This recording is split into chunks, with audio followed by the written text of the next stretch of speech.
The ICCBA has long attempted to sensitize the registry of the ICC to the importance of legal representation of victims at the early stages of the proceedings. We believe that such representation is crucial, not only for the well-being of victims in interacting with a foreign judicial system, but that early representation also benefits the legal proceedings themselves. In the last year, in addition to our very active Victims Committee, the ICCBA created a working group dedicated to the issue of victims in the early stages of the proceedings, and has also prepared a draft protocol on services for LRVs in early stages, which is currently being discussed with the registry. Such protocol could help us better define the role of LRVs in the early stages, and above all, achieve a better recognition of their role. Now, with that said, I have the privilege of introducing the keynote speaker, Judge Elizabeth Odio Benito. Amigas y amigos, quiero darles a todas y a todos las gracias por haberme invitado a participar en este convivio, en esta reunión que es tan importante para los temas fundamentales de la Corte Penal Internacional y del Estatuto de Roma. Muy agradecida quedo con todas y todos ustedes porque me permite ayudarles con algunas reflexiones a recordar momentos fundamentales que no podemos perder de vista y que no podemos dejar atrás en la lucha que sigue adelante. Cuando el 17 de julio de 1998, prácticamente a la hora 25, se aprobó el Estatuto de Roma, miles y miles de miembros y miembros de la sociedad civil explotaron de júbilo y alegría junto con una buena cantidad de estados que habían trabajado arduamente. Se habían incluido en un estatuto por primera vez en la historia del derecho internacional crímenes de guerra, crímenes de lesa humanidad y genocidios contemplando la violencia sexual. Se había incluido la perspectiva de género y algo fundamental, se habían incluido los derechos de las víctimas. Las víctimas de esos crímenes, las víctimas históricas de los horrores de todas las guerras, estaban por fin reconocidas como sujetos fundamentales en el accionar de la futura Corte. ¿Por qué es tan importante la participación de las víctimas? Porque sabemos que sin la participación de las víctimas, las investigaciones no están completas. Eso es lo que nos pasaba en los tribunales ad hoc. Las investigaciones no se completaban. No se hablaba de crímenes de violencia sexual, por ejemplo, porque las investigaciones jamás estarán completas si las víctimas no participan desde el principio. Tienen que dársele a las víctimas todas las oportunidades, todos los espacios, toda la importancia que deben tener. Tienen que dárseles la oportunidad de crear una narrativa empoderadora y devolverles a las víctimas su autonomía y su sentido de sí mismas. Las víctimas y los sobrevivientes son parte esencial y la razón de existir de organismos como la Corte Penal Internacional. Como les decía, sin ellas no hay ni credibilidad ni legitimidad en el accionar de la Corte.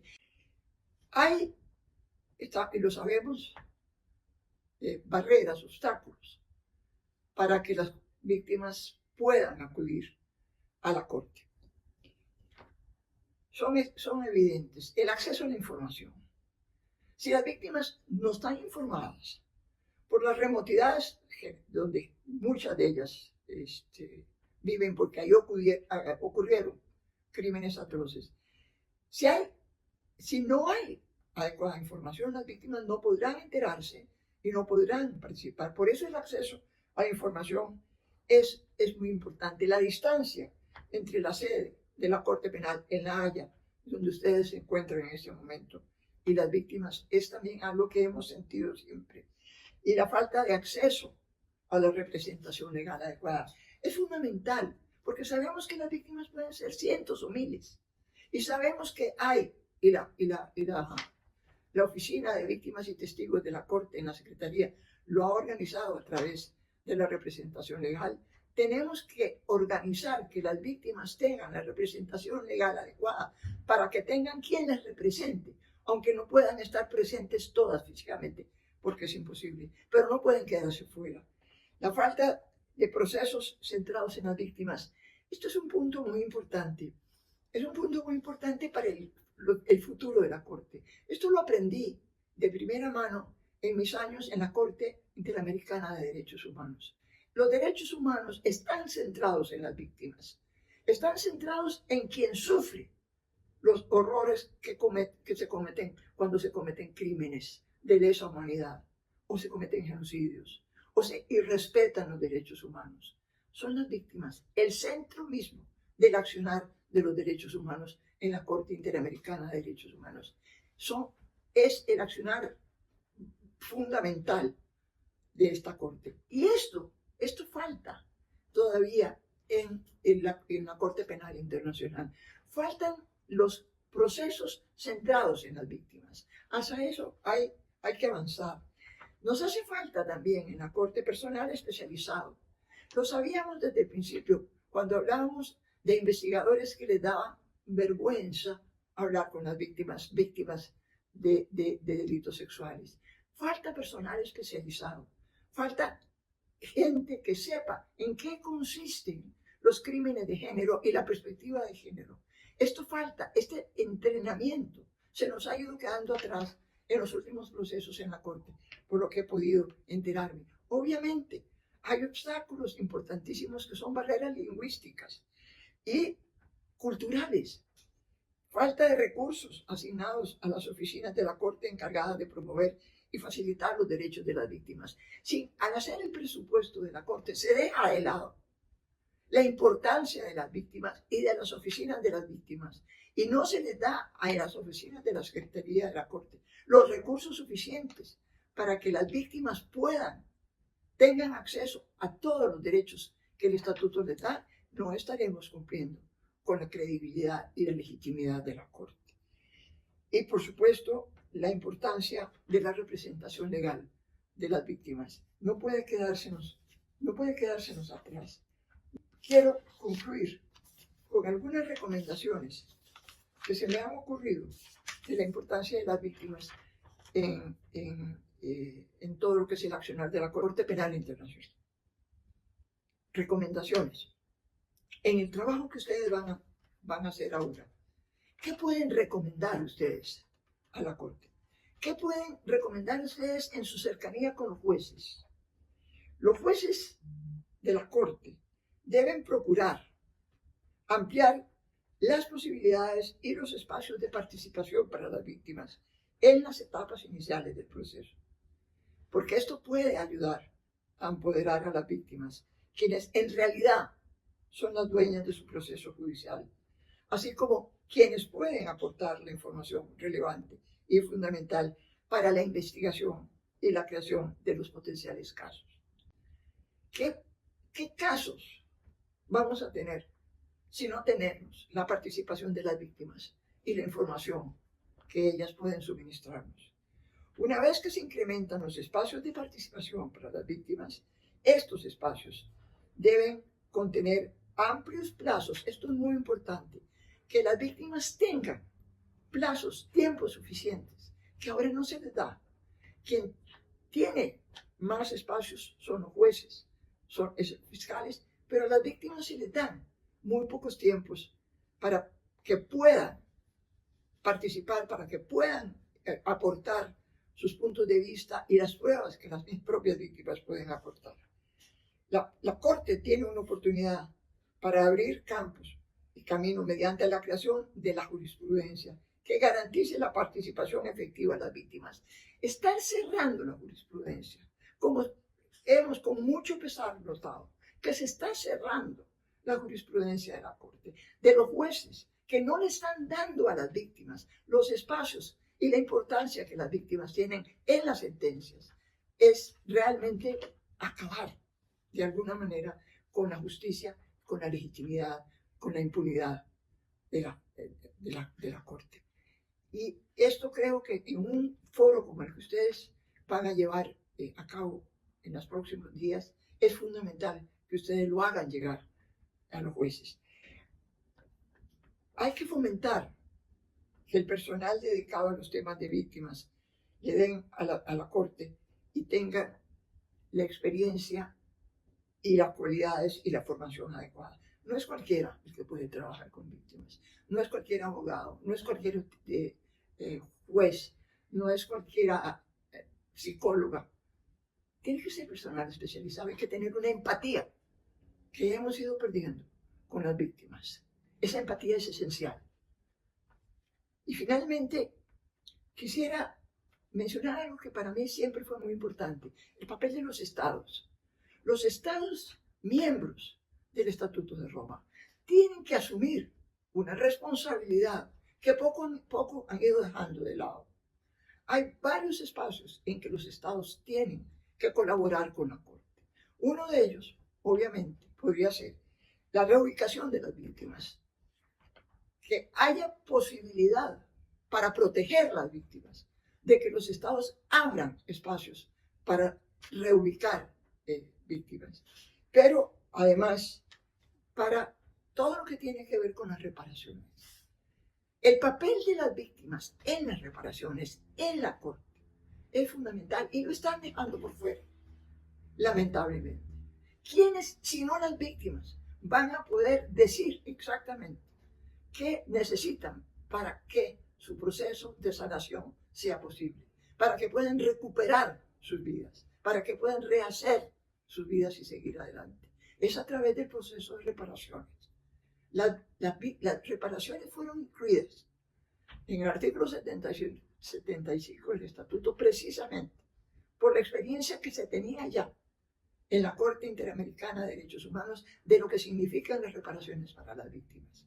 Sin ese proceso de reparaciones, las víctimas no van a poder seguir adelante y los estados son muy importantes. La Corte no tiene más que el fondo fiduciario.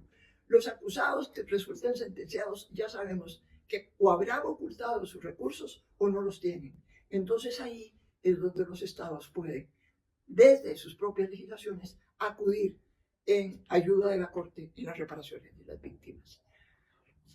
Son ideas muy apretadas, son experiencias que he mezclado de los tribunales ad hoc, de mis años en la Corte, de mis años en la Corte Penal, en la Corte Penal Internacional y de la Corte Interamericana de Derechos Humanos.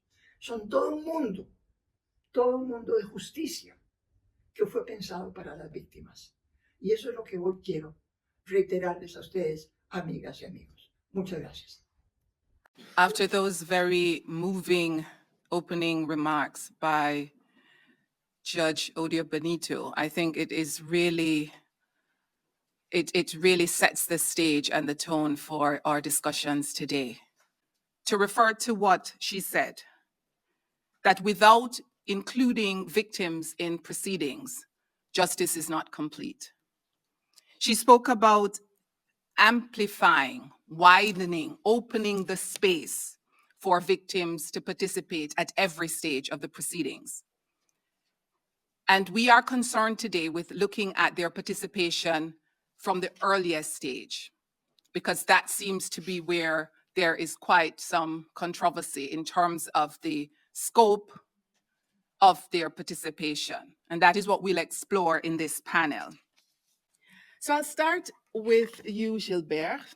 Judge Odia Benito set the stage, I think, for us, but I think it would be really important for you to outline for us in a little bit more detail the legal framework and scope for victim participation at the earliest stages of ICC proceedings. I will be responding to your question also in two parts, because I think we are speaking about many things. And I think the first thing is that we need to define the terms. What are we speaking about? So I will have a part one on definition of terms and a part two on victims' participation. You cut me whenever you think I've been speaking too long, because that's the best. Alors, you spoke about victim participation at the situation.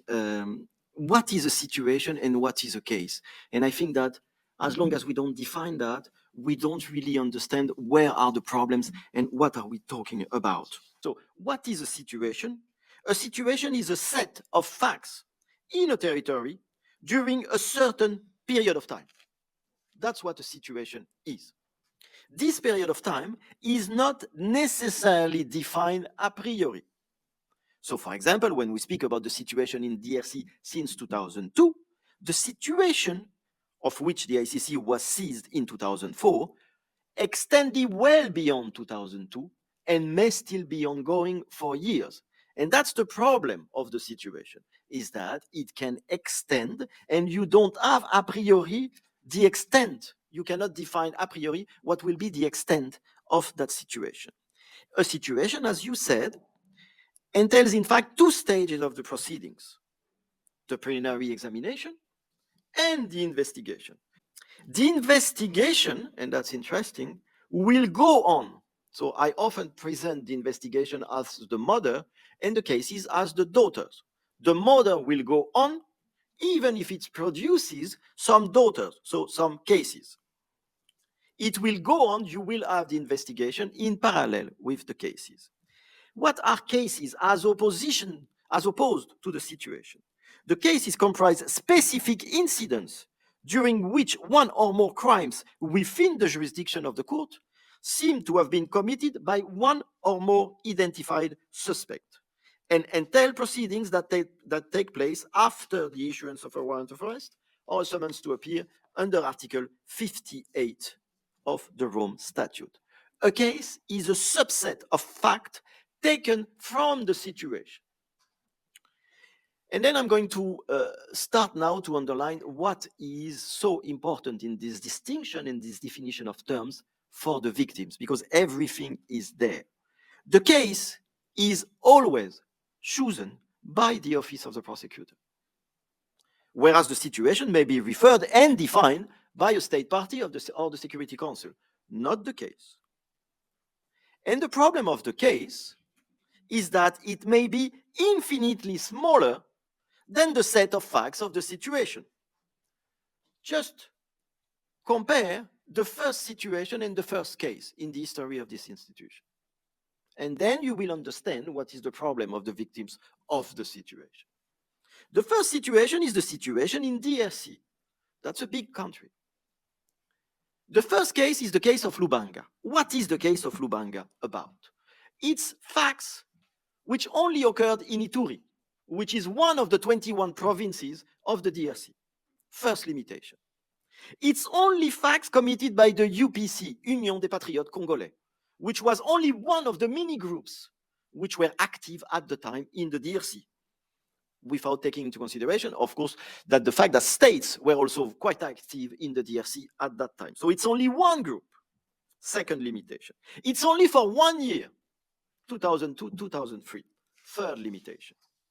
Fourth limitation, it's only conscripting or enlisting children under the age of 15 into armed forces or groups, or using them to participate actively in hostilities, which, by the way, put aside in that first case all the sexual crimes and all the murders. So you have an extremely limited case within a huge situation. The result is what?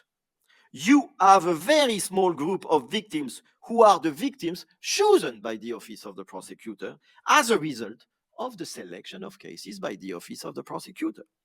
And you have a very big group of victims, the victims of the situation, the victims of the facts outside of the case, who are the victims not chosen by the office of the prosecutor.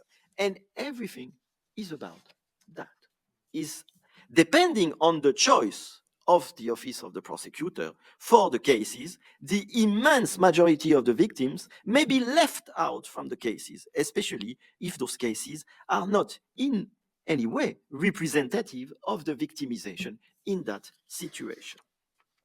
This is the definition of terms, and I think we need to understand that, because then when we will go at one point to what is the reaction of the office of the prosecutor towards the victim of the situation, but then you understand what is the reaction of the office of the prosecutor. It's simply because he does not want to see the victims of the situation, because these are the victims that he didn't choose.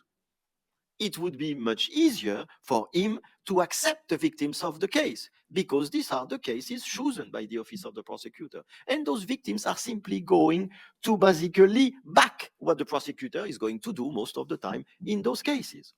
Whereas for the others, but the OTP does not want to see them. Second part, the participation of victims.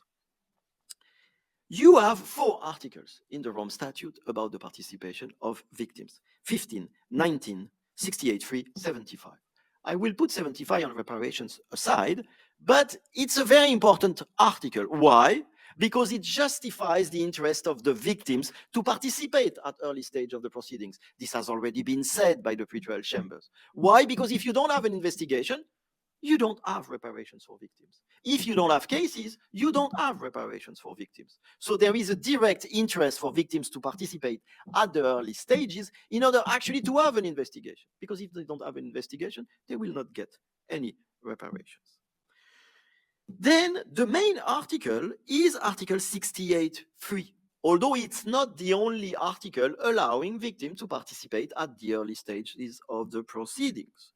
For example, Article 15 and 19 has already been used to allow victims to participate at very early stages of the proceedings.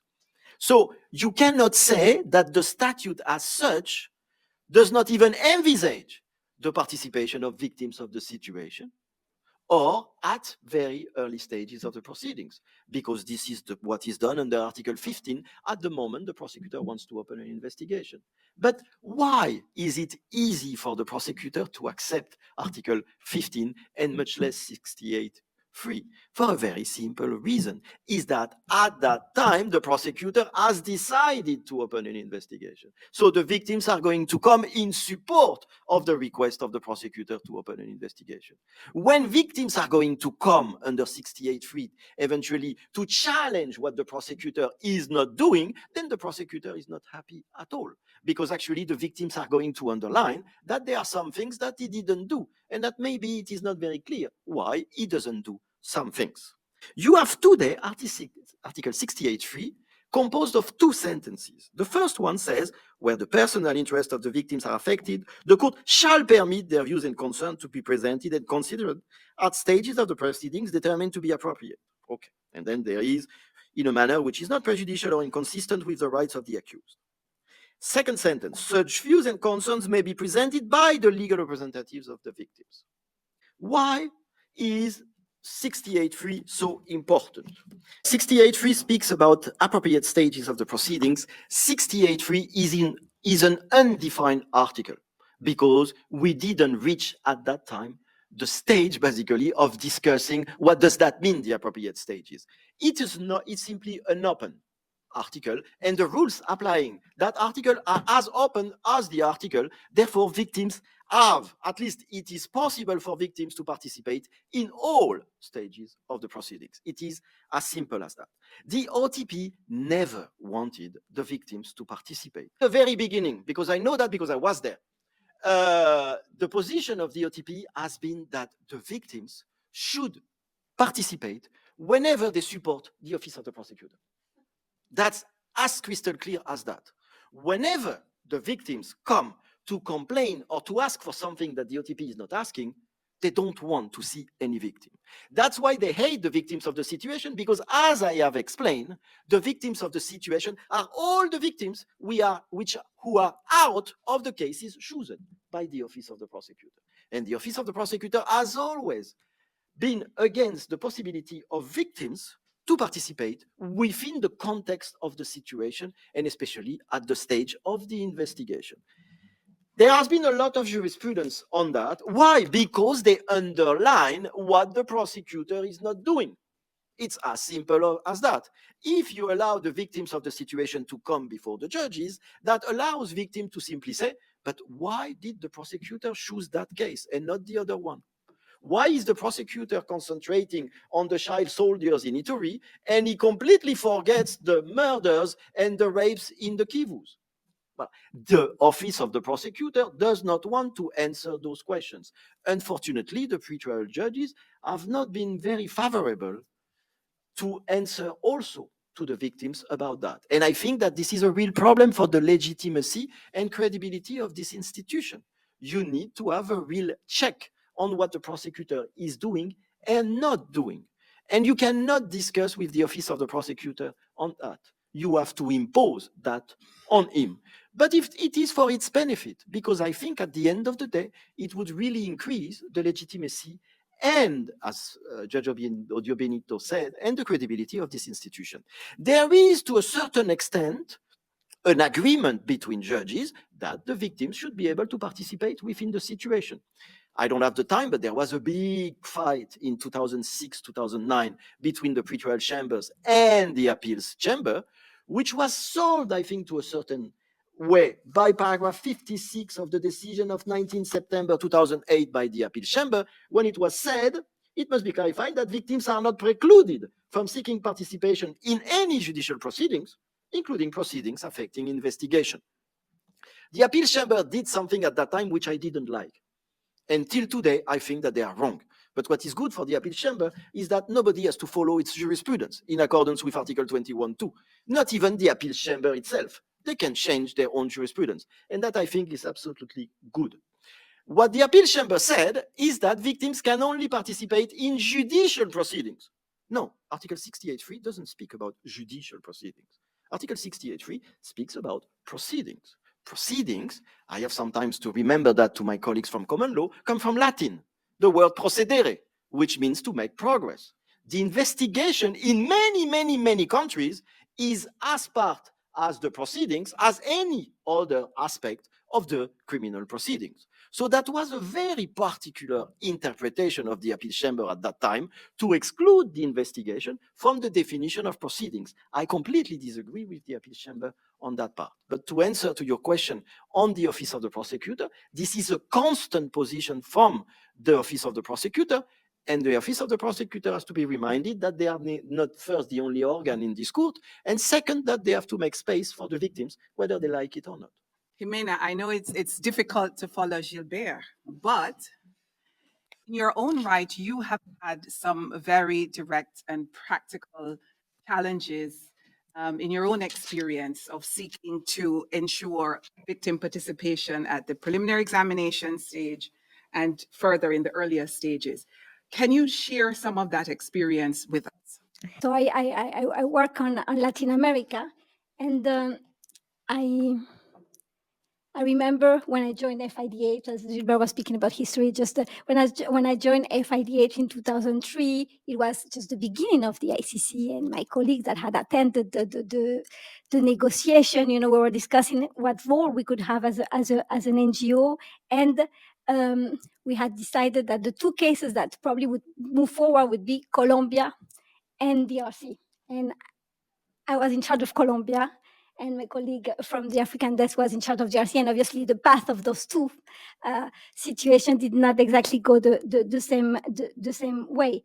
And that's why I would like to share with you maybe the experience on Colombia and maybe a little mention of Mexico at the very early stage of preliminary examination, because as Judge Odio Benito said, as Gilbert said, victims' participation should start as early as preliminary examination starts. But at the same time, compared to the investigation phase or even the cases, the modes of implementation of the right of victims remains relatively vague. And also depends a lot on how pretrial chambers interpret their mandate to monitor the OTP actions or inaction. So to speak about the obstacles and opportunities, I want to mention the closing of the 17-year-long preliminary examination on Colombia that occurred in October 2021. It was announced by the OTP through a press release with very little information on the reason of the closing. And as I mentioned, at FIDH since 2003, with our member organization, El Cajad, we had worked on capacity building, but also on documentation, and we had sent to the OTP 12 communication on international crimes committed in Colombia and on complementarity all through those 17 years. For example, we had been working with families of falsos positivos. More than 6,000 civilians were killed by the armed forces and then dressed up as guerrilla members so that they would raise the figures of guerrilla killed in combat. And the information we sent to the OTP contributed to the very important interim report that the OTP published in 2011 on Colombia. But that's another story. I won't go into that. But let's say that after the announcement in 2021 of the closing victims with whom we had worked, and local lawyers were surprised and affected by this decision, because there were still many obstacles to the most responsible of international crimes being investigated or judged. And also because the closing was announced 5 months before the presidential elections in Colombia, and no one knew what was going to happen next in Colombia, because we have to remember that at the time of when the closing was announced, President Duque had been doing the maximum he could to avoid, to prevent the efficient functioning of the special jurisdiction for peace. So we decided in representation of family of victims of falsos positivos to submit a request to review the decision of closing the preliminary examination. And the pretrial chamber gave a standing, but it decided in a decision of July 2022 to reject our main request, which was to review and reverse the prosecutor's decision to close the preliminary examination of Colombia. However, and that's the interesting part also for colleague, he did accept that the information provided by the prosecutor in closing the preliminary examination, which, as I said, was communicated via a press release and a cooperation agreement with the government, did not constitute sufficient information on the reasons for the closure. In particular, it's mentioned in light of the length of the preliminary examination and of the expectation it may have raised for those who provided information prior to or during the preliminary examination.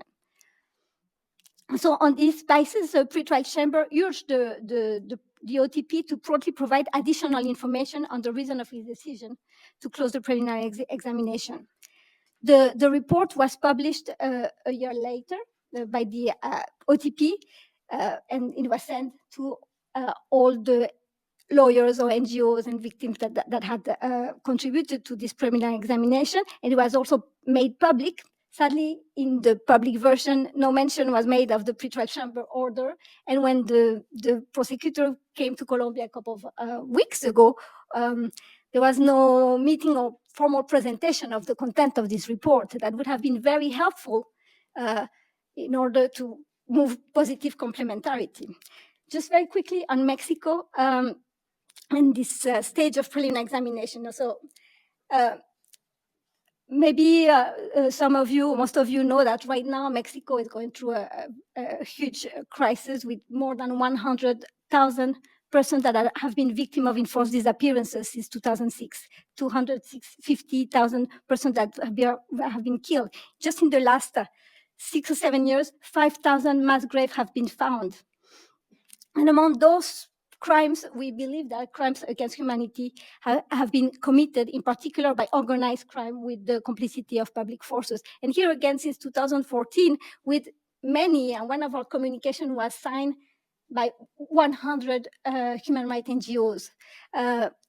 We have been sending information to the OTP. The last one was on the two largest clandestine mass graves in Latin America, Colina Santa Fe, with 300 bodies, and Arbolillo with 310 bodies on the state of Veracruz. And we have worked on many states. I won't go into details, but there we are a bit in a limbo with the victims of Mexico, because it's not clear. I mean, at some point, the report that used to be published, and it was very useful, the reports on preliminary examination mentioned that Mexico was in phase 1. Fatou Bensouda, in a public conference, said before a couple of months before leaving, I'm going to give an answer before I leave on Mexico. Still waiting. So there is this limbo situation, and not having something to grab to in order to be able to act. I mean, there is a need here also for, again, information and greater information and clearance for those victims that are waiting. There's 98% of impunity in that country. Just to give two examples of issues that are at the level of preliminary examination and how it had been dealt with. Thank you. Thank you very much, Jimena. I do want to come back very quickly on something that you talked about. You've mentioned Mexico and Colombia. You do have, and I'll come back to you later on the Article 18 applications in relation to Venezuela. But what exactly do victims want to be involved in at this early stage? What are what kinds of issues? Maybe in one line, if you could. In one line, I mean, first it's clear that they want things to move forward. And if it doesn't, they want to know why. That's on Venezuela.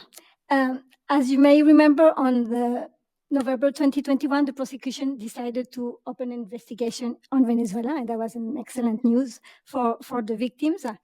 On 2022, the prosecution notified the pretrial chamber that it had received the request for the Venezuela to defer the office investigation under Article 18. And the OTP responded by requesting the pretrial chamber the authorization to continue with the investigation. So this was the beginning of the proceeding before the pretrial chamber, where judge had to examine whether it would allow OTP to continue with the investigation or not. Obviously, this issue, to continue or not with the investigation, affected the personal interest of the victims of international crimes in Venezuela. FIDH was working since 2018 on outreach on the ICC in Venezuela and on capacity building of lawyers, NGOs, victim collectives from Venezuela. The pretrial chamber instructed the VPRS to liaise with victims and their legal representative and to gather views and concerns and prepare a summary report. This approach ensured all victims interested were represented. So for those, I mean, maybe not in the room, but those that are listening and are not used to this proceeding, obviously it's critical at an early stage. And here I want to address this issue of the role of VPRS. For us, is really critical at an early stage that VPRS is given the opportunity to do an outreach work of identifying the widest group of victims as possible, their legal representative, because we are at the situation level. So together with local lawyers, we supported over 600 victims by explaining the process, including the form to be filled, the meaning. The issue of anonymity is always really key, the security measures taken by the VPRS. Then the state of Venezuela appealed the pretrial decision to authorize the continuation of the investigation.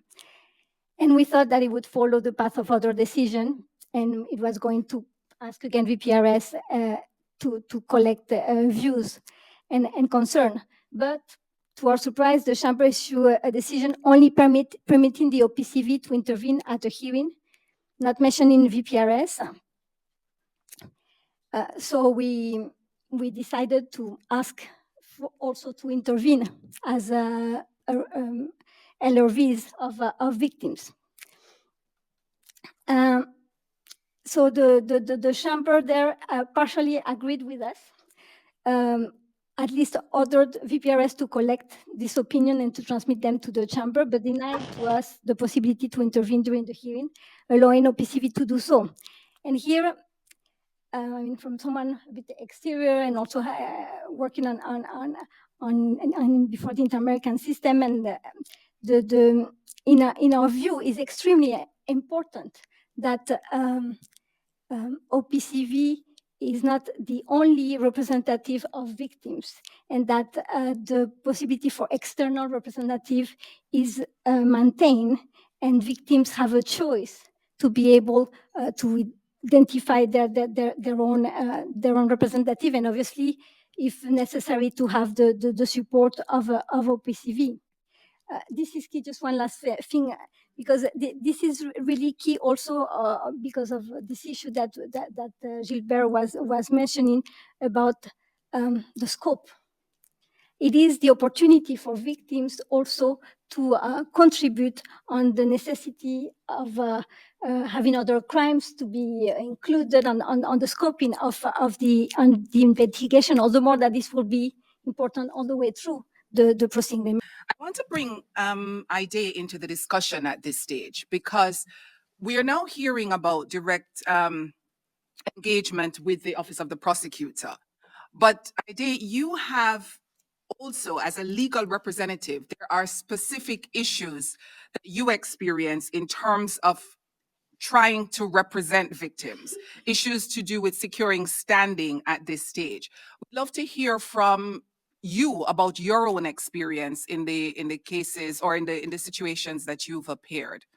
When we're speaking about the work and the goals of the ICC, we often hear a reference to victim-centered justice, that victim-centered justice is not only critical to achieving justice for the victims, to addressing their harm and rebuilding their lives, but also we hear about how victim-centered justice is necessary to achieving the goals of the court.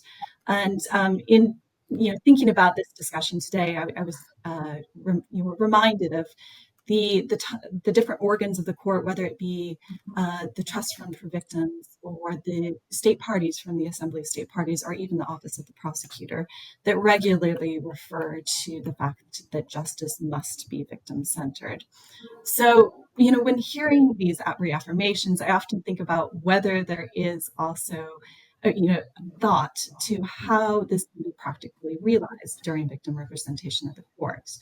And I'm grateful for events and conversations like this that allow us to compare notes and have frank discussion, and also look at ways to improve and continue to advance this goal of the court to center justice on the victims. As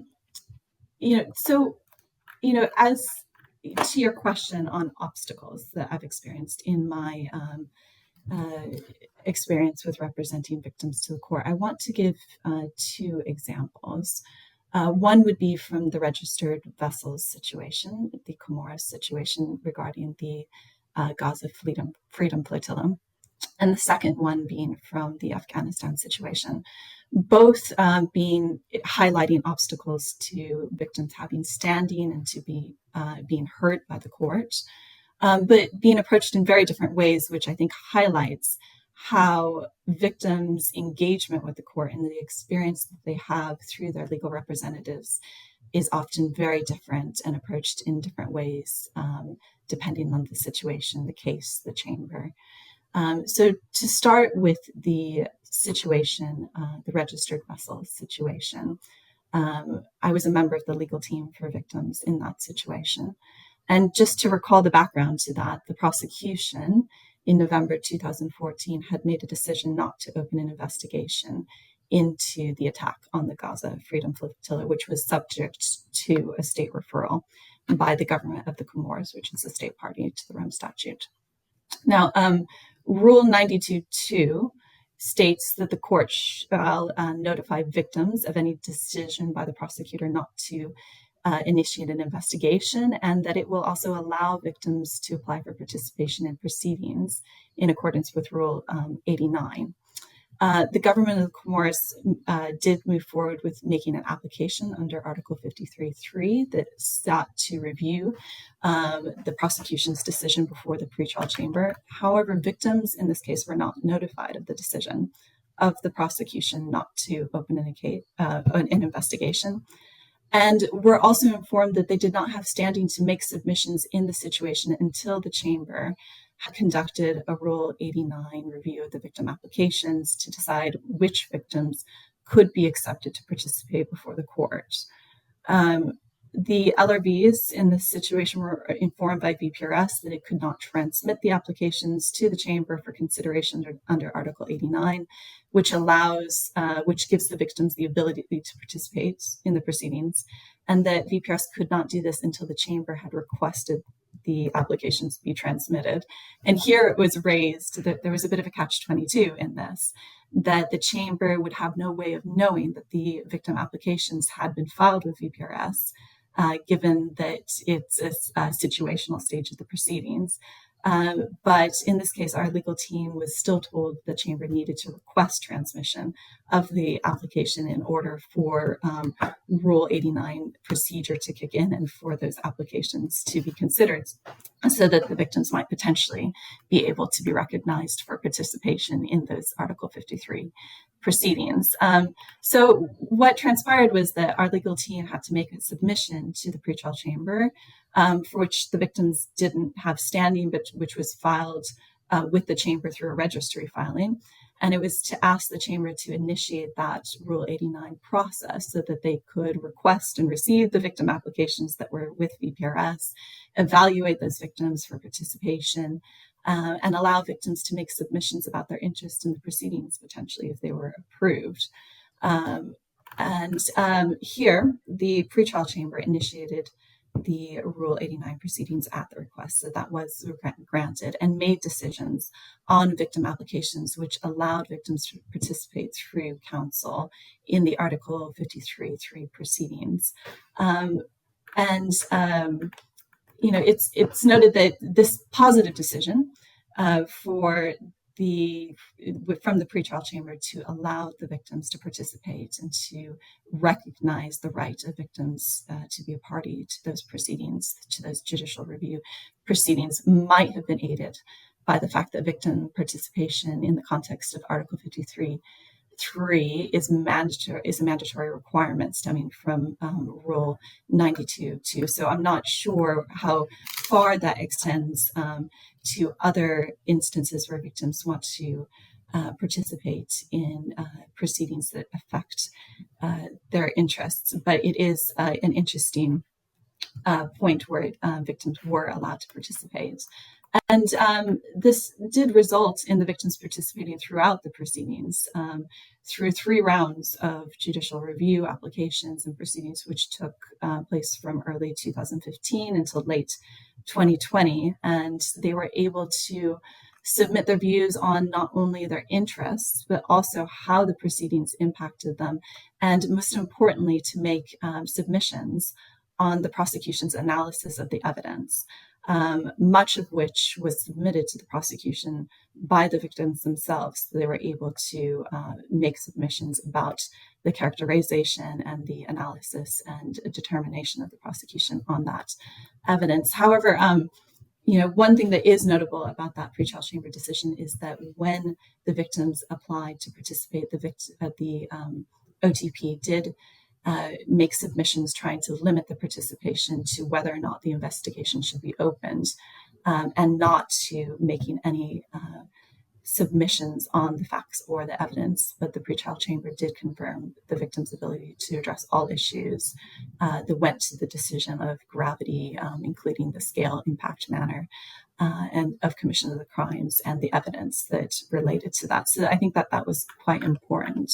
Now, I want to contrast that to the other situation in which I have experience, whereby there were obstacles as well as to victim standing, and that's the situation in Afghanistan. And in this situation, the proceedings have seen very different approaches to victim participation and the standing of victims, even within the same situation from different chambers. So just to recall what's happened in that case, the appeals chamber during the Article 15 proceedings allowed the victims the right to participate in the hearings in this regard and make submissions. But this was very different during the Article 18 proceedings, which were triggered when Afghanistan exercised its right to defer the investigation for a period of time, and after events in Afghanistan changed and the ODP applied to restart the investigation, victims sought to participate in those proceedings and the determination of whether that investigation would be restarted. But here, the pretrial chamber took a much more restrictive approach to the victims and their ability to not only be recognized as victims, but also to participate as victims as well. And it resulted in victims not being able to make submissions in the Article 18 proceedings through their counsel and directly to the chamber, but rather the pretrial chamber making a decision that LRVs needed to communicate the victims' interests and any submissions they had on those proceedings through VPRS. So the submissions were made to VPRS and then collected all into one submission that was prepared by VPRS and given to the chamber. So in a lot of ways, didn't allow the victims to speak directly to the chamber and be heard on the issues they wanted to raise through their counsel, but rather through a more diluted process that VPRS. It really does highlight a two-tiered situation in the Afghanistan situation, whereby the appeals chamber has recognized the victim's ability to participate directly through their counsel, and actually did so later in the Article 18 proceedings when the prosecution appealed the pretrial chamber's decision to reopen the investigation and the scope of that decision. And then also the prosecution's request to discontinue that appeal as well. So victims were able to participate directly before the appeals chamber, but not through the pretrial chamber. Okay. And in the Afghanistan situation, we did try to highlight this before the presidency as well, but it's continued to be an issue that does deserve some recognition. So we aim to achieve inclusive and comprehensive justice and accountability, but really with at the heart of that, by supporting the agency of victims and indeed having a trauma-informed approach so that they can meaningfully participate in justice processes, including here at the ICC. So at an event like this today, we often don't hear directly from victims for many reasons, and most importantly, their security, their safety and security. But we do still think, if we can, we really talked about how can we possibly hear the voice, though, of at least one victim in an active ICC situation. Because we often may hear through victims' lawyers their views and concerns about the crimes that they face, but we also must ask, how do they feel about the ICC more generally, the proceedings? Are they getting the right information? Are the proceedings meaningful to them at the end? And ultimately, we want to find out, how and make sure that they feel seen and heard and respected. So today we have the absolute privilege of hearing directly from a victim in an ICC situation, who will share their personal experience and reflections on the ICC and its proceedings.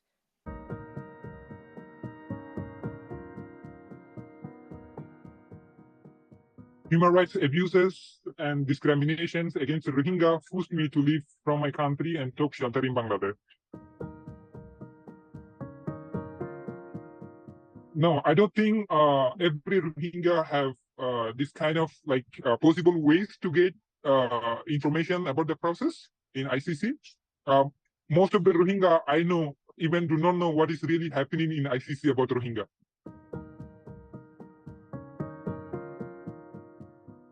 Yes, it is very much important, and I think it will be also very much helpful for the Rohingya to keep their hopes.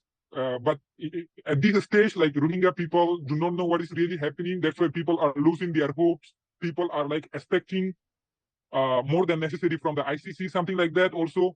So it is I think it's very much important to know people what is really happening about the people in ICC. Obviously, because of the lacking of engagement with the people from the ICC and the lacking of enough information for the people from the court, because most of the people do not know what is the status of the case in the court and what is the court doing and what is the plan of the court to do. So it is already about 7 years. So some people already lost the hope. It is already 7 years. Maybe they are doing nothing. They even forgot our case, something like that.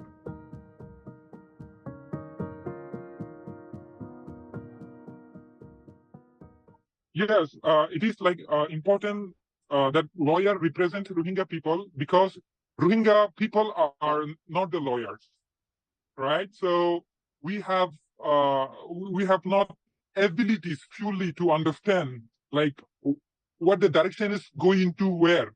So once we have the lawyer standing in our side to represent us, then we will understand a clear way, and we can understand what is the responsibilities and what must be our next plan regarding the case to win the case. Because always it is it's a human nature that whenever we do, not only in the Rohingya case, whenever we are in a case, then both sides want to win the case. But now, for example, Myanmar must have their own lawyer, but for Rohingya, we are not even understanding the law, and people even do not even understand the ICC. So we definitely need the lawyers so that we know things. The lawyers can explain us and represent the Rohingya peoples in a best way in the court.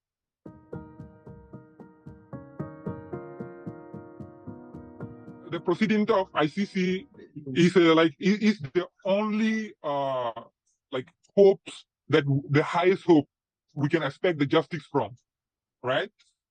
And when we say ICC, it is like a wall code. There is no any other mechanisms above that. There is no any other mechanisms that can work for the justice for the Rohingya people. So it is very much important, and I believe the ICC and another court, ICJ, can definitely have the potentials and the abilities to get justice for the Rohingya people. So let me ask all of you the same question and then see how you'd like to answer it. Is the court actually currently providing the services that you need to do your work with victims? And if it isn't, then what impact is that having on you? Should we start with you, Isa? Yes, thank you so much. Hello, everyone. Just to have a very short answer to that, that is no. And my colleagues and I, we are not happy with the services we receive from the court. But I can say answering to this question is not that easy. Before explaining the reasons why I said no and we are not happy with the services we receive, if there is any, let me put it there. To tell some acknowledgement, we understand that court is a young institution at the international arena, and it has ambition, goals, which is of course so needed for the humanity and for everyone. And also, court is the last resort, and it's a beacon of hope for millions of victims. And we also understand that the court is surrounded by multifaceted challenges and obstacles, political, legal, and operational. Whatever I'm going to say, it is with this intention that we want to have a stronger and a better court. And as a friend of court, I'm going to tell these issues. When it comes to, I'm coming from a civil society organization. The perspective I'm providing is based on the civil society perspective, and it is really focused on the situation of Afghanistan, because we have worked with the court through and the victims in Afghanistan. It is not beyond that boundary. The experience actually could be different, but what I have heard from Rohingya, it is exactly same. It's a kind of copy paste. I don't know. I think it was Judge Beatty said that OTP has a copy paste stand when it comes to the respond to the LRV, but when it comes to the situation like Rohingya in Afghanistan, is also the same copy paste here. Let me start with the information. I can say Afghanistan has been in the ICC investigation or in the ICC proceedings like 16 years. In the 16 years, there is no single document provided by the ICC in the local language or in the language they can understand through the means that the victims has access to that. There might be some documents translated, put it in the ICC website, but I am telling you, Afghans do not access to the internet. And there are the majority of Afghans who does not have the ability to read or to write. So in terms of information and outreach, there is zero outreach and there is zero information. I'm not going to tell how important is outreach and how important is information. I'm telling you that the majority of Afghans and the majority of victims, we have been working for them for years. They even don't know such a court like ICC exists. And now you think that ICC is going to provide justice for those victims. They even don't know that a court exists here. They do not know about their rights, for sure. They do not know what is happening here. And there are also victims who knows a little bit about the ICC, or Afghans, they know a little bit about the ICC, but for sure they do not know exactly what is happening here because there is no information. Since the investigation has been resumed in Afghanistan, that was November 2022. Since then, there is not a single communication or a single information about the stage of the investigation, or the victims have been approached. I mean, when I'm talking about the victims, I'm not talking about 1 or 2, 3 victims. I'm talking a group of millions of victims in Afghanistan. You know that Afghanistan situation, the scope of Afghanistan situation is for 20 or 23, 21 years, as it was authorized by the pre-trial chamber or by the appeal chamber, let me put it in this word. In the 21-year scope of the situation, that every part of the country have been in conflict, and more than 10 warring parties have been involved in the conflict. The victims number is also very high. We don't have the exact number, but I can say that it's millions. So in a situation like that, when we're talking about the victims' participation, and when there is no information and outreach, when there is not, let me also put another part here, which is also very relevant about the legal aid. When there is not legal aid provided for the victims, I would like to thank those lawyers who have supported us in the past years, pro bono, and still they are supporting us. But compared to the scale and the gravity of the crimes and the victims we have in Afghanistan, this illegal aid we have received, that is not from the court, of course, that's from individual contact we have had with the lawyers, and it is their support. It is really nothing. It's really nothing. And can I ask you, what impact has that had in how the court has been seen? Exactly. That was. I'm going to also with this gap, and the reason we are saying we are not happy, the impact we are seeing. There is misinformation about the court. Especially, there are some media still providing information recently about the ICC. It is not necessarily about the ICC in Afghanistan, but in general about the ICC. I can clearly say that the information they are providing and the audience is Afghans, that is incorrect about the court. And one of the reasons I can say it is because the Afghan journalists and the Afghan media, they do not have access to the information in their own language. There are a few of them who can understand or read English, or I'm sure there is not much reading the other official language, but at least English. When they do not have access to the right information in their own language, they are giving wrong information to the population. And I'm saying that for organizations like us, the scale and the power we have, correcting a misinformation given by local media is taking years for us to correct that.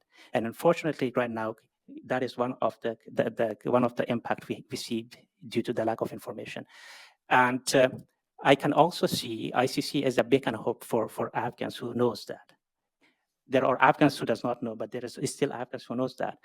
And the expectation they have, and the lack of information, lack of correct information, there is not communication between court and the affected community. Their expectation is also high. And when they see that the ICC is going to investigate a few cases, and from that broad scope, they are going to have a very narrow look into the situation, I'm saying that there would be a lot of victims who would be disappointed, and it is creating this mistrust.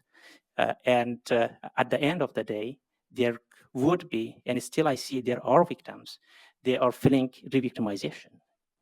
And I'm afraid if the ICC goes in this situation, in this approach related to Afghanistan, with this limited scope of investigation and limited information, the impact of the ICC investigation would not be what it is said in the Rome Statute. It could be against what the ICC Rome Statute is suggesting. Thank you, Ihsan. I hope to be able to come back to you on the second question. Let me turn to Megan now. So, Megan, what have you been missing, and what impact has that had on your work? I think the people who know me know that I could probably speak about this for 3 hours. The list is a long one of what we are missing as lawyers representing victims, but I've tried to focus on just a couple of things. I've really identified what I think are the 3 biggest problems for the lawyers who try and represent victims. I try and be realistic about what a court like this can offer to LRVs. I have been on the inside of the registry, and I know that there are resource limitations. I know that there are struggles within the registry. So I hope you can see me not as some extremist victims advocate who's coming here to say, I want lots of money, okay? So 3 things that we are really lacking that I think really inhibit our work. And the first one, obviously, no one will be surprised, is legal aid. What does it mean for victims' lawyers to not have legal aid? It's not that I want lots of money to do this work. Nobody is in this work for the money. I can tell you that Fiona and I, Kate Gibson and other lawyers who do this work, we are more than fueled by our rage. We are, but rage doesn't pay the mortgage, it doesn't pay the rent. So we need some money. And the problem we have is that when there's no legal aid, we are very busy trying to find other paid work, and we don't have the time to give to our clients that we need. And it's beyond that. We need to pay to do this work. I need to pay to go and meet my clients in Bangladesh. I need to pay every time I contact them because I need to pay an interpreter. Okay, so I am spending money to do this work. That is how much rage I have. So legal aid. What does it mean that there is no legal aid currently? You know, when we tried to organize this event, we wanted to have diversity at the front of this room, and we struggled. And I really believe part of the reason we are struggling is because there aren't that many people who can spend their own money to do this work. You need to be a pretty privileged person to do this. The second thing, aside from money, because I can go begging foundations and donors to give me money, it's not very successful so far, unfortunately, but I can try and get money from other sources. But there are some things that you can't get from another source. Nobody but the ICC can give me a letter attesting to my privileges and immunities, right? Nobody but the ICC can communicate on my behalf with a state party to get me access to a refugee camp or to get me a visa. There are many sorts of services which we need from the registry, and at the moment there isn't a system for that. And just to give you one concrete example, everything at this court works electronically, right? What do you need to make that work? You need an ICC email address. None of us have ICC email addresses. So if I want to do a filing to the registry, I need to send it from my own personal email address. I can't use the electronic filing system of the registry. I do a confidential filing to the registry. I have to send it by email, unsecured, from my personal email account. And then the registry, if I'm lucky, because it doesn't always happen, will notify me of that filing in a protected email with a password. And they're doing what they can. I don't blame the people in CMS for this, but it's a bit of a joke because my information has already gone unencrypted from my personal email to the court. And then I just have the additional struggle of trying to open the encrypted password protected thing that comes back to me. Now, half the time we don't even get the notifications. If the prosecution decides that they don't want to put me on the notification page of their filing, it just doesn't come to me. Last year we did some filings and the prosecution didn't put us on the notification page of their response to our filing. We didn't get it.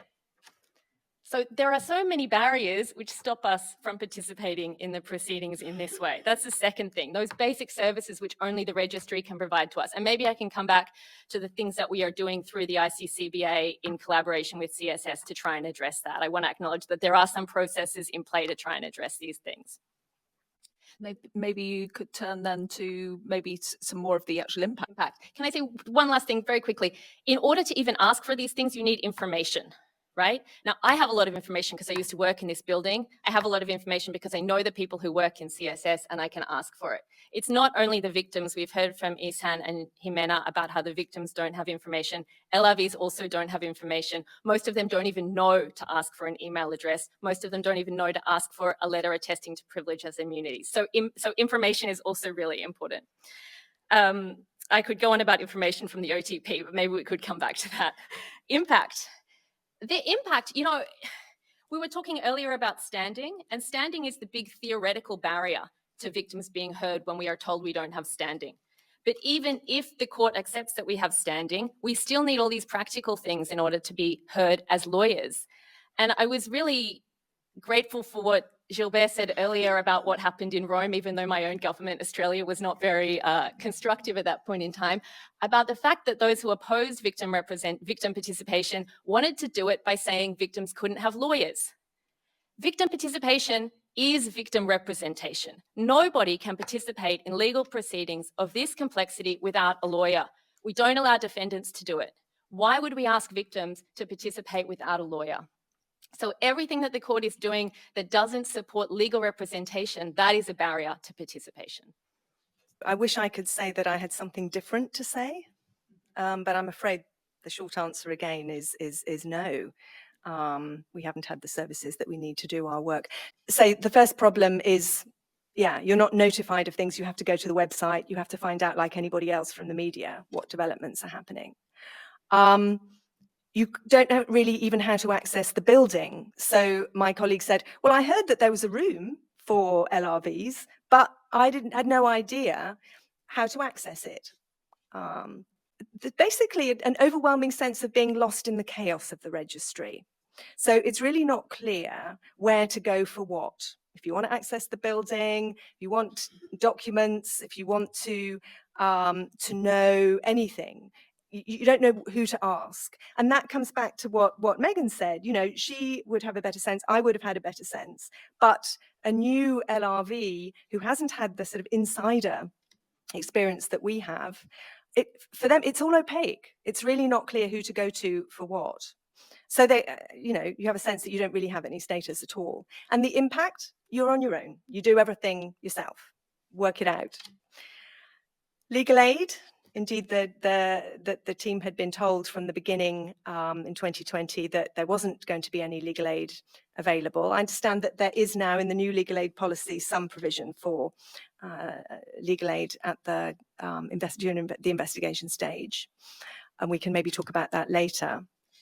But really, just along the same lines as what's been said, how can you have effective legal representation if there's no opportunity for such for support of any kind?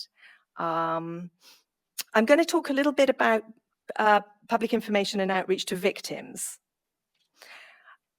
During the last couple of years, we met with quite a lot of victims in Palestine, and we asked each of them, have you heard or seen any information emanating from the court about what's happening, about, first of all, the preliminary examination, but then the investigation?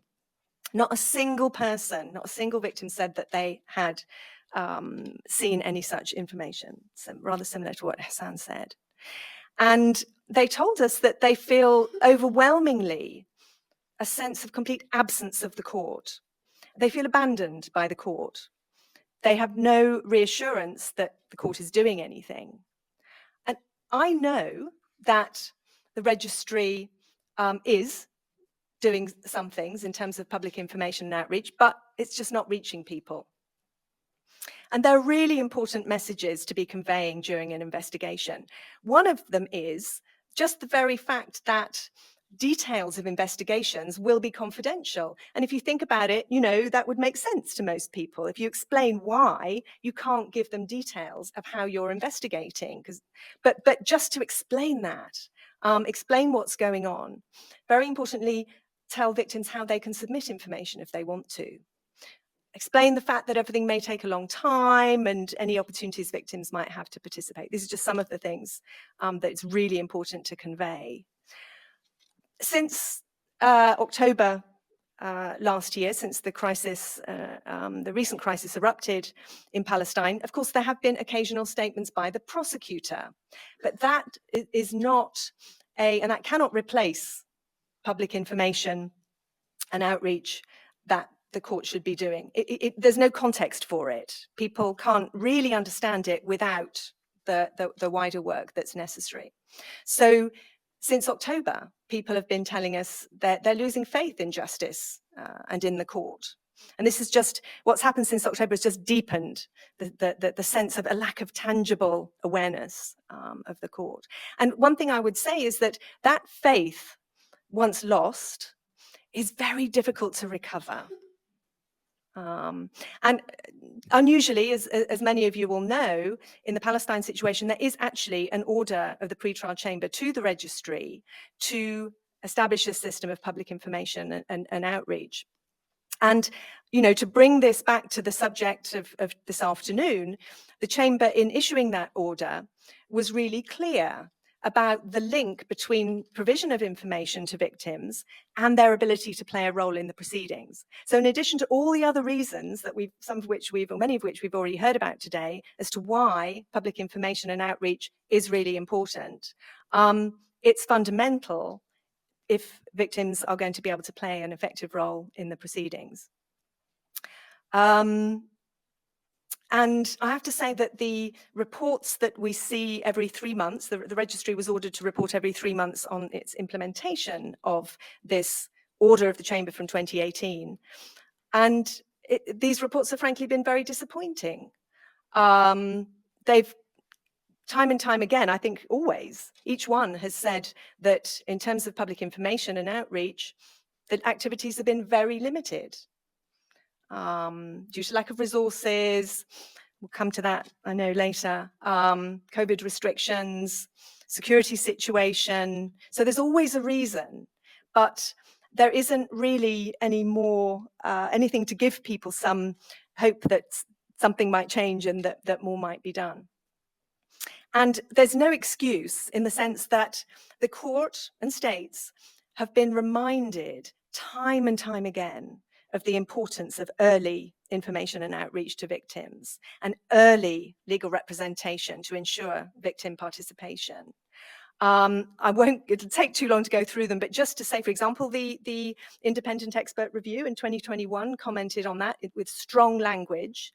And I was actually shocked to rediscover that every year from 2010 onwards, as part of its annual resolution on strengthening the court, the ASP passes a resolution that says that states emphasize the need for the court to implement the court's strategic plan for outreach, including by early outreach from the onset of the court's involvement.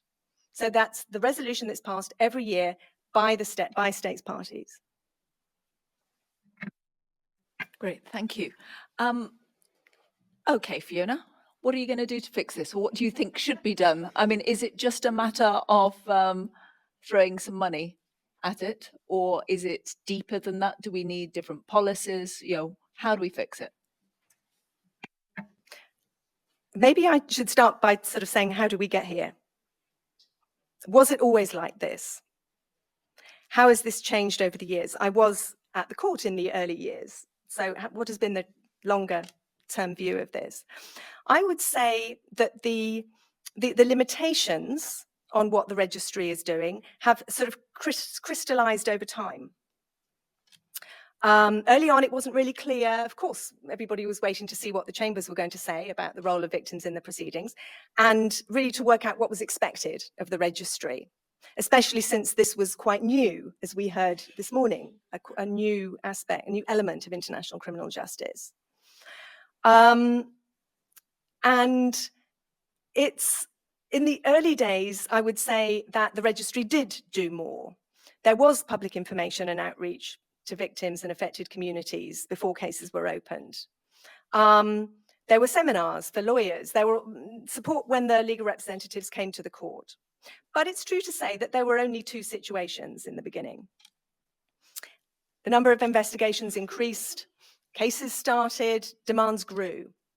And the way I remember it, the registry initially made some effort to say, well, look, this is what we should always do in each situation, and we'll need these resources to do it. But then over time, the registry seemed to kind of give up and stop making those strong efforts to explain what was necessary and why, and to ask for the resources. And so it sort of hardened into this internal policy that said, well, nothing much can be done. We can't do anything until really a suspect is before the court. I would say some things have been more restricted from the beginning, such as the provision of legal aid at the early stages. you want me to move on to what, I'm sorry, I'm talking a lot. Shall I move on to what can be done about it? Well, I think the first really important point to make is that this limitation that has emerged and sort of hardened over time that I mentioned is really largely based on the registry's own interpretation of its mandate and does not come from the limitations imposed by the legal framework. I don't see. Can I check?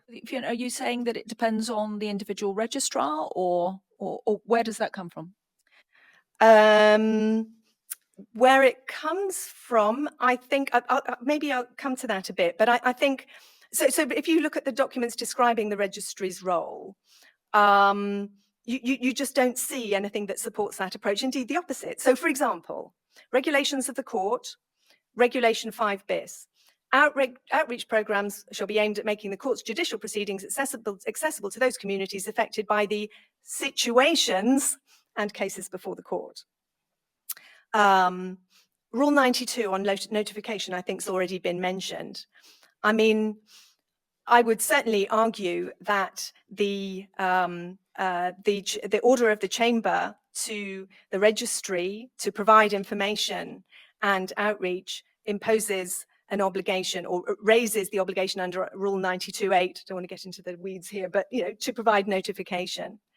So the registry is imposing limits on itself, which in a way should be good news, because you think, well, maybe it can more easily be changed. Where there's a will, there's a way.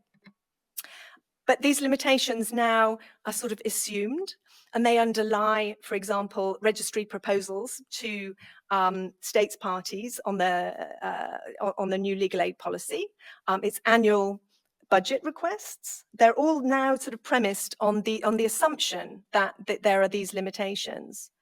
Now, of course, the registry is dependent on decisions of others, by state parties in particular, on resources. But it is initially up to the registry to articulate how it sees its obligations and what it needs to ask for those resources. I would argue that there are more things the registry can do to try to have access to resources to do what it needs, rather than just saying, well, we need to add to the annual budget. I think there are more creative ways that it could do that. Because I do understand the concern. The registry does not currently have the resources to do all these things. And there, of course, there is a real concern about, if you like, opening the floodgates with so many cases and situations. If you said, yes, legal aid for all in the situation stage. So of course you have to have some parameters, but I think it's doable. At one time said it wasn't really possible. It was said, well, it isn't really possible to organise for thousands of victims to participate in proceedings. Well, look, a way was found. So I do think it comes down to where there's a will, there's a way. I think in terms of concrete suggestions, it would be really helpful to have a statement from the registrar expressing a commitment to sit down and talk about these issues. I understand that, Megan, you mentioned that there's has been a proposal put forward, but I think it would be helpful to have a commitment to do that. On legal aid, I see the new policy. I see there's a joint committee on legal aid that's supposed to be established. I think that body, or some body, needs to come up with a framework for implementing this new provision on the lump sum for LRVs during the situation stage, and that should be made known transparently to LRVs, so everyone knows where they stand and what they can request and what they can't. And yeah, on public information and outreach, I think there is more that can be done with existing resources. I think the registry can sometimes be a bit more assertive with the OTP when it comes to what it does on outreach and public information. And as I say, it certainly can be more assertive in making arguments to states and trying to raise the funds. Just sort of final thought, when I hear constantly the rhetoric from court representatives saying it's all for the victims, this is a victims' court, victim-centered court, I always think to myself, it's really not good enough to say that, but at the same time, not really be interested to know what victims really think and what they want. And it sounds increasingly hollow in situation after situation as we hear that victims are disillusioned, they're frustrated with the court. And as I've been trying to convey, I do think that the registry has its role to play in that. Yeah, I think Fiona's really mentioned some of the practical things from the ICCBA side, and I think the last few years have been a really positive development for council because we have now an association for council which also represents Victims Council, and Marie-Hélène, our current president, has really been tireless in supporting Victims Council. And one of the things that we have initiated is a discussion with the registry precisely on these issues of services to Victims Council. And also on legal aid. And I think it's really through those efforts of the ICCBA that we finally got a recognition in the new legal aid policy that there should be at least some legal aid at this stage. Now, right now, the allocation is €30,000 for the entire situation, no matter how long it lasts. So my efforts to work out how the number was right. 30,000 for the entire situation. Any situation. Any situation. Okay. It's not clear. There's 3 paragraphs in there. It's not clear how that will be divided up between different council or whether the registry envisages one council representing all victims, even if they come from different conflicting ethnic groups. None of that is clear. There's a lot to work out, but I will say it's massive progress that we have it in there. People who are nerdy followers of the court might have seen my futile attempt to get legal aid in the Bangladesh-Myanmar situation last year, and I was basically told, you're not a legal representative of victims because the chambers haven't appointed you. So I don't know what's happened to Rule 90, paragraph 1, that says that victims choose their lawyers, and we also haven't had a process of Victims Council being chosen. So there've been a lot of barriers, basically, is what I'm saying, and we have made some progress because we now have a recognition in principle of legal aid. That needs to be improved. And the second thing the ICCBA has done is to propose a protocol to the registry that would regulate these non-legal aid services, you know, IT services, access to the building, these sorts of things. So I hope the registry can progress those things. I think on a bigger level, what it requires is a willingness from the registry to tackle these issues, to not be scared of the floodgates. We need to stop saying the word floodgates. As Fiona said, there are solutions. There are solutions in the legal texts, you know. I just mentioned Rule 90, paragraph 1. There is Rule 90, paragraph 2 and 3. If it came to it, we could impose common legal representation if the concern was that there are just too many victims' lawyers coming forward to do this work. You know, but really we need to sit down and stop being scared to address these issues. I also want to say, I don't believe, maybe this is controversial, I don't believe the solution lies in the OPCV.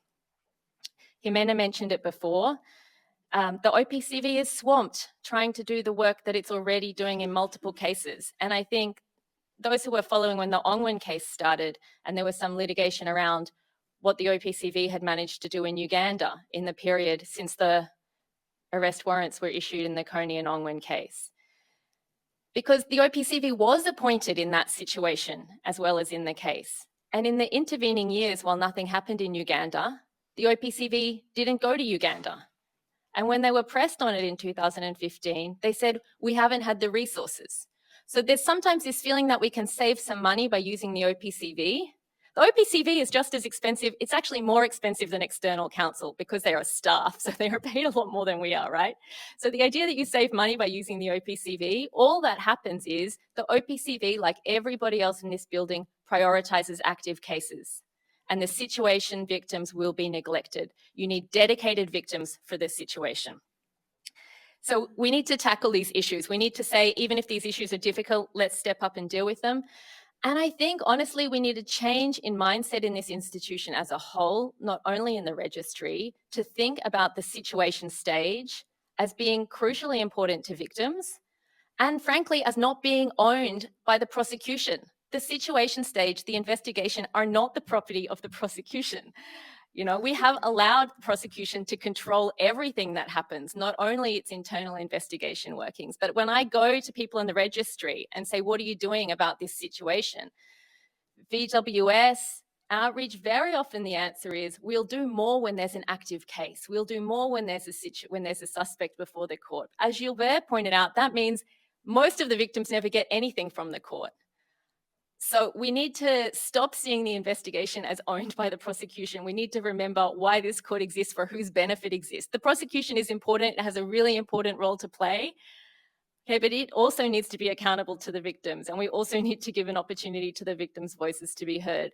The victims don't only care about what happens in the courtroom during trial.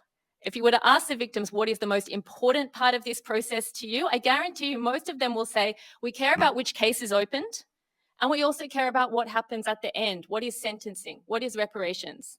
And unfortunately, in this court, we are moving towards a position where victims have a little tiny voice during the trial process, but at the beginning during the investigation, and we saw last week in Katanga at the end during reparations, their legal representation is removed or it is eroded in different ways. So we need to remember why we're here, why this court exists, for whose benefit it exists, and apply that from the very beginning of when the court gets involved right up until the end.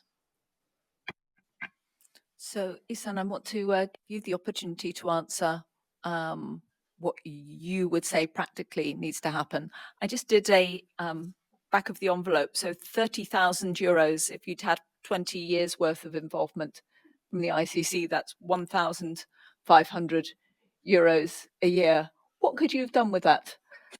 Not much. Okay, so what would you do?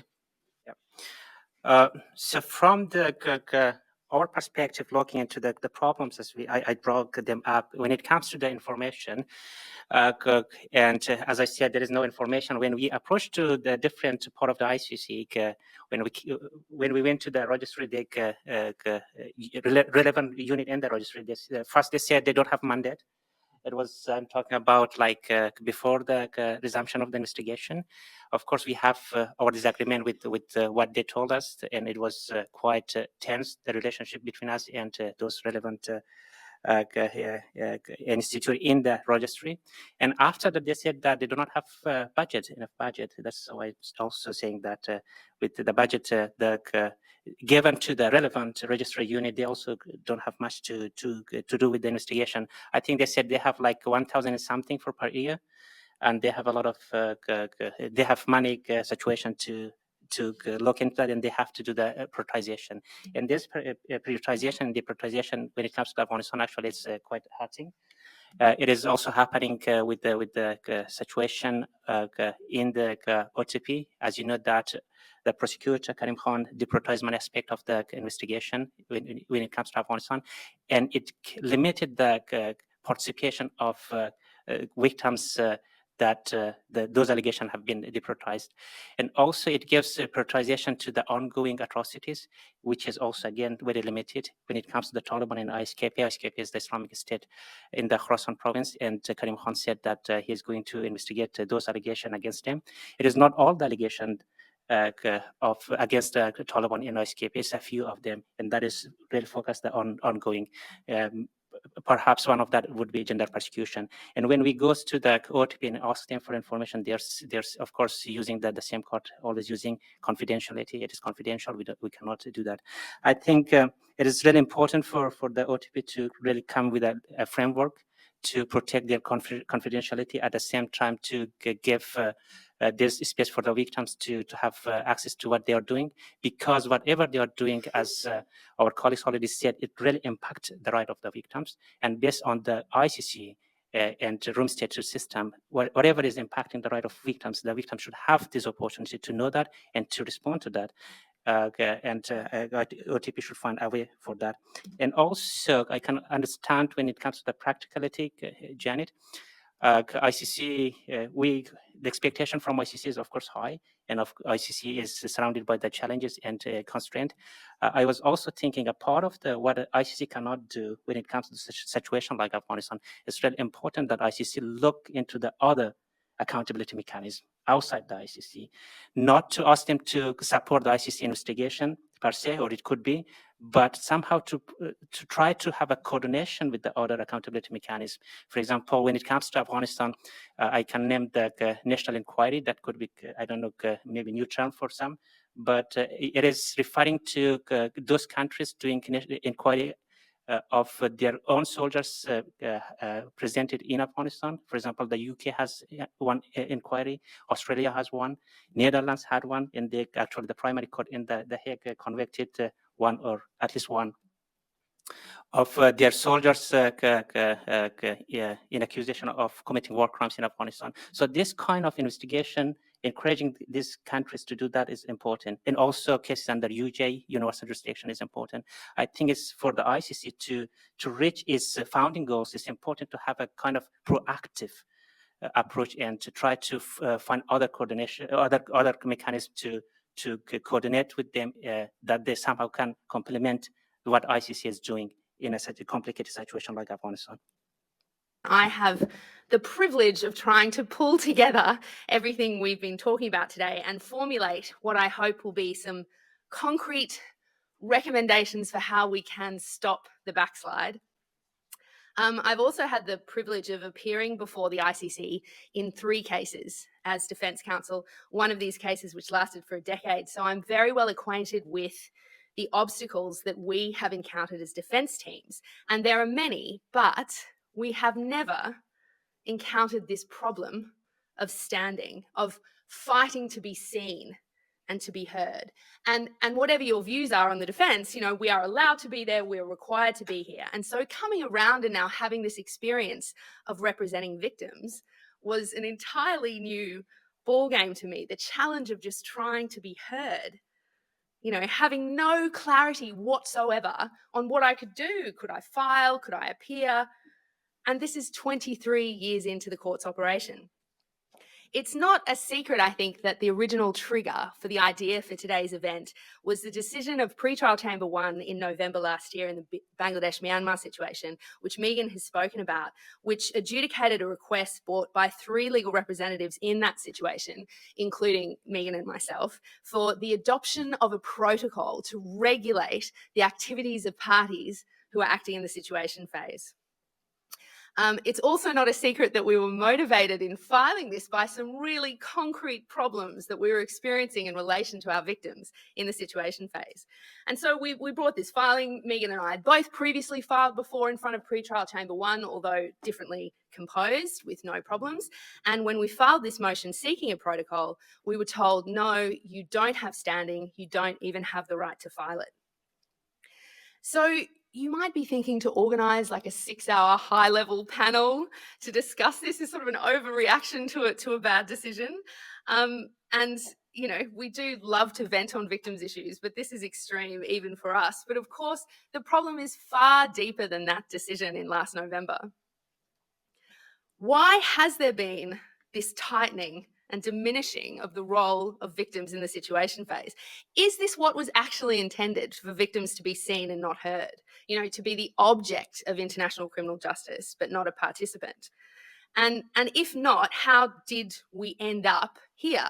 Judge Odio Benito this morning described victims as the primary stakeholders of international justice. Megan talked about them as agents. And surely that's right. And that's what we wanted today, to have a forum to try and engage on these issues and discuss these issues. You know, is our understanding wrong? Have we had this wrong all along? Or is it time to recalibrate?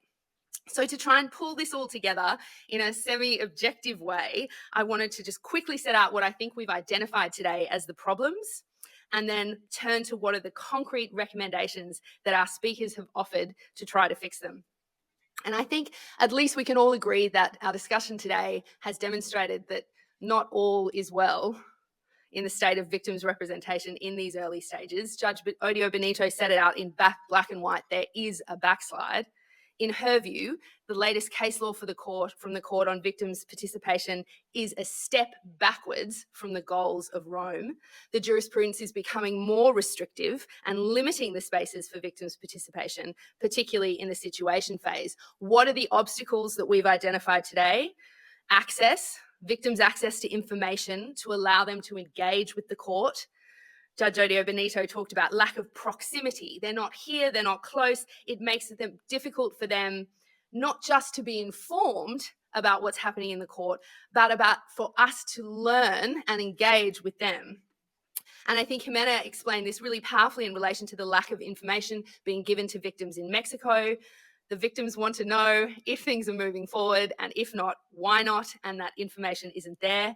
And we also heard from Isan, who explained about how the lack of information impacts on how the entire victim population even views the ICC, and not in a good way. And he raised, importantly, the risks of misinformation spreading in victim communities, which then creates mistrust.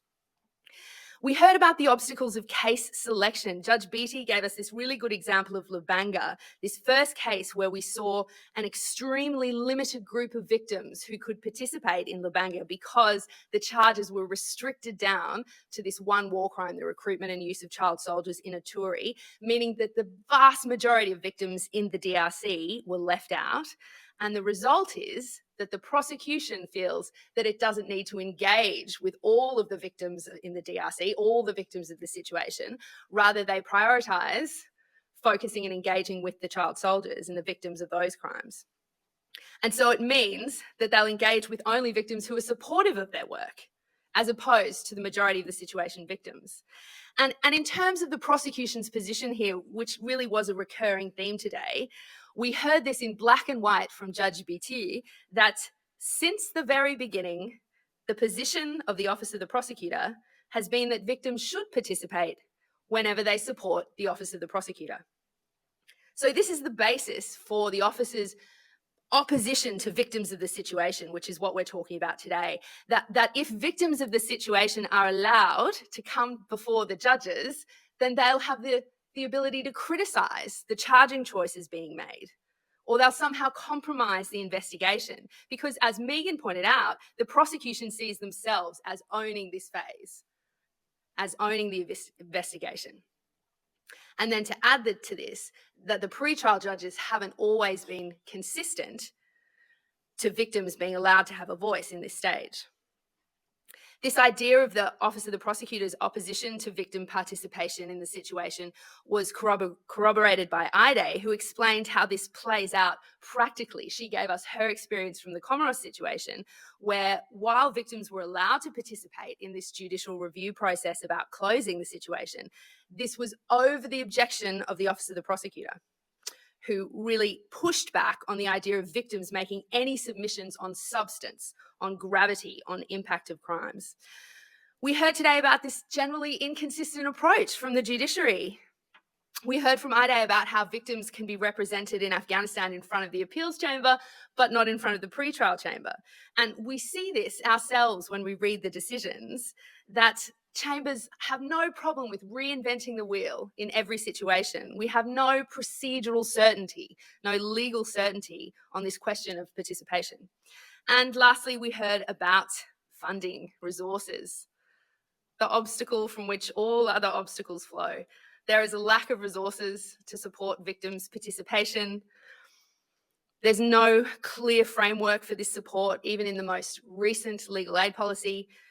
There are many flow-on effects of this. There's no concrete regime for legal aid. As Megan explained, this means LRVs can't focus exclusively on their clients. They have to get other paid work. They have to pay for themselves to do this work, which means that diversity is nowhere. Who can afford to do this work? People in positions of privilege. We don't have diversity and representation. There's no concrete systems in place for LRVs to get visas, letters about privileges and immunities, an ICC email address to allow us to file documents or to get in the building, to receive filings, or to even get the information that we need to be able to get those things. There's no translation of documents into key languages for victim communities. There's no outreach for victims who can't read or write. We heard from Ihsan about the lack of outreach for victims in Afghanistan. He didn't say insufficient outreach. He said zero outreach. So thank you to our panelists, moderators, for drawing all this out. We're now in a much clearer position about what the obstacles are and what the problems are. What do we do about it? So, solutions. Perhaps first turning to the judges, we heard from Judge Beattie, and frankly, we can see it ourselves in the decisions, that different judges have different positions on this.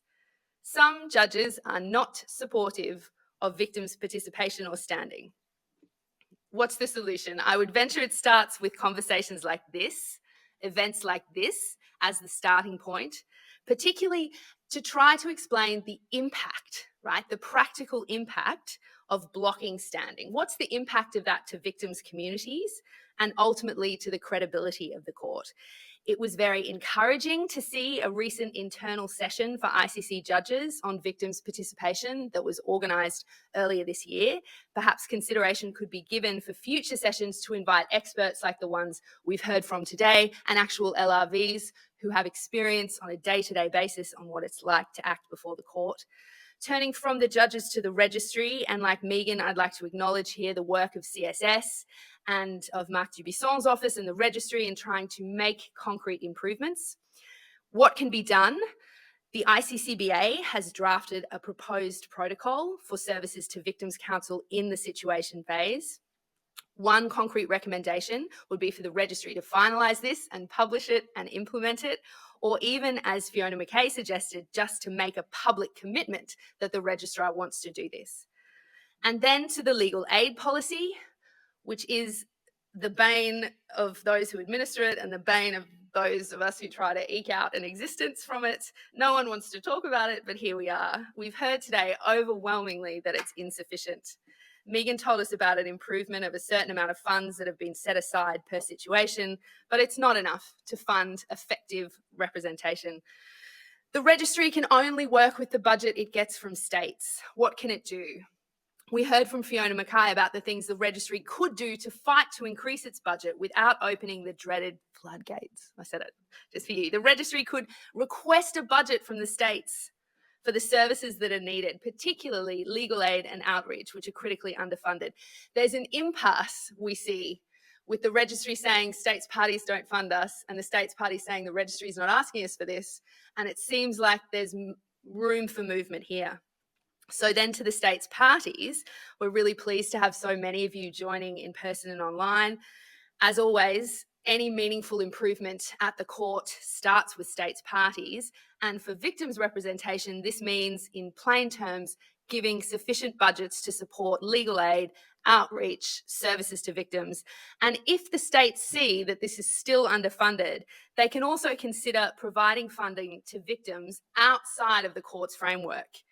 So directly working with organisations who work with victims or giving money directly to victims' lawyers.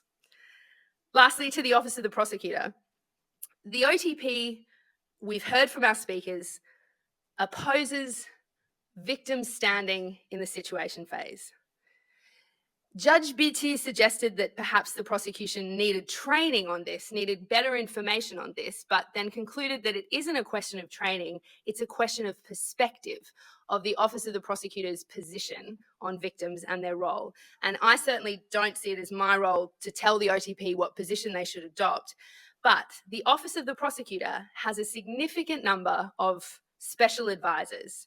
They have a special advisor on gender persecution, a special advisor on crimes affecting children, a special advisor on slavery. So a starting point could be for the Office of the Prosecutor to ask these special advisors what they think about victim standing and resources and access and role in the situation phase. Is there a risk that we as an institution are now just acting in the name of victims, but without letting them in? And if the Office of the Prosecutor has concrete concerns about risks of victim participation, whatever they are, confidentiality, inefficiency, then we could think about ways that these concerns could be mitigated rather than just this hard line, victims in the situation cannot be part of this. So as we've just hit 5 o'clock, I'll wrap up and say that I think today was really important. The ICC isn't static. It's this growing, volatile, changing institution that we are all really invested in as practitioners, as CSOs, as members of civil society, as states parties, as staff. And when we see things going wrong, we have an obligation to come together as the supporters and proponents of the court and talk about it and try to find solutions. And we heard from Fiona McKay that victims in Palestine have felt abandoned by the court, which is so awful to hear because that's the absolute worst outcome, right? That's exactly the opposite of what any of us should be doing in this building. And this is what collectively we need to try and avoid. So we're really grateful to you for having come and given us an afternoon to be part of this discussion. But we're counting on you to continue these discussions in your various roles as we continue on our quest to try and formalise and provide some uniformity to the participation of victims, to make sure that victims aren't just relegated to the objects of ICL without a meaningful voice.